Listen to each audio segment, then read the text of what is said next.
Salam, hər vaxt xeyir olsun əziz izləyicilər. Bu videoda da sizlər üçün dim test toplusu 1-ci hissədən 14-cü isbat məsələsini həll edəcəyik. Başlayaq suala.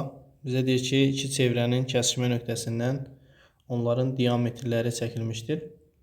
Demək, iki çevrənin kəsişmə nöqtəsindən, yəni A nöqtəsindən onların diametrləri çəkilmişdir. AC və AD.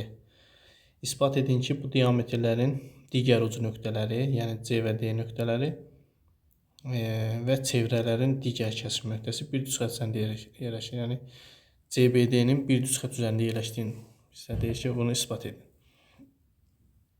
Demək, nə edirik burada?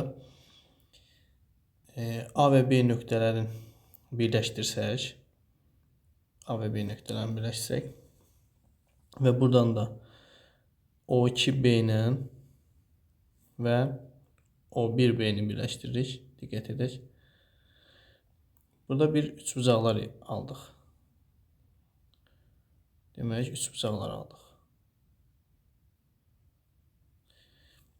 Diqqət etsək, O1C çevrənin radiusudur, O1A da radiusdur, O1B də bu çevrənin radiusudur. Eyni qayda ilə O2D ikinci çevrənin radiusudur, O2B yenə radiusdur, O2A da radiusdur. Və buradan bucaqlara görə bərabəryanlı C, O1B üçbucağı bərabəryanlı üçbucaqdır. Yəni alfa götürə bilərəm. Eyni qayda ilə O2B, O2D üçbucağı da bərabəryanlıdır. Bunda beta götürürəm. Onda beta bura olacaq 2 beta. 2 beta olacaq. Alfa-dırsa burada 2 alfa olacaq. Üçbucağın xarici bucağının xassəsinə əsasən. Demək, üçbucağın xarici bucağı ona qonşu olmayan iki daxili bucağın cəminə bölünür. 2 alfa olacaq. Digər tərəfdən də A, O1B üçbucağı bərabəryanlı olduğuna görə bu bucaqların x götürürəm. Sağ tərəfi də y götürürəm. Diqqət edək. Və üçbucaq üçün, soldakı üçbucaq üçün A, O1B üçbucağın daxili bucaqlarının cəmi 180 dərəcəyə bərabərdir. Yəni 2 alfa üstəgəlsin x üstəgəlsin x bərabərdir 180 dərəcə. Eyni qayda ilə sağdakı 2 beta y. 2 beta y-in də cəmi 180 dərəcəyə bərabərdir.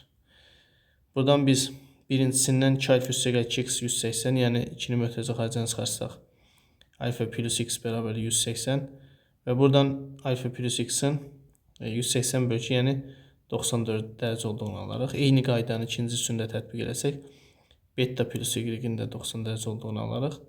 Onda bunların cəmi, yəni alfa, beta, x, y. Dördünün cəmi 180 dərəcə olar. Bizə CBD-nin bir düz xətt əmələ gətirdiyini ispat etmək istəyir. Burada diqqət etsəz, B bucağında bu bucaq yaranıb. Əgər bu 180 dərəcə versə, demək bu açıq bucaqdır. Düz xətt yaranır. Verməsə açıq bucaq deyil.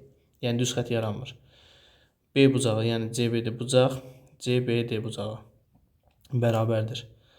Alfa üstəgəlsin x üstəgəlsin y üstəgəlsin beta olduğu üçün bunların da cəmi biz tapmışıq 180 dərəcə. Açıq bucaq əmələ gətirir. Açıq bucaq da yəni bir düz xətt yaradır. Deməli CBD nöqtələri bir düz xətt üzərində yerləşir. Belə əziz şagirdlər, bununla da 14-cü sualımız sona yetdi. Sağ olun. Növbəti isbat videolarında, növbəti videolarda görüşənədək.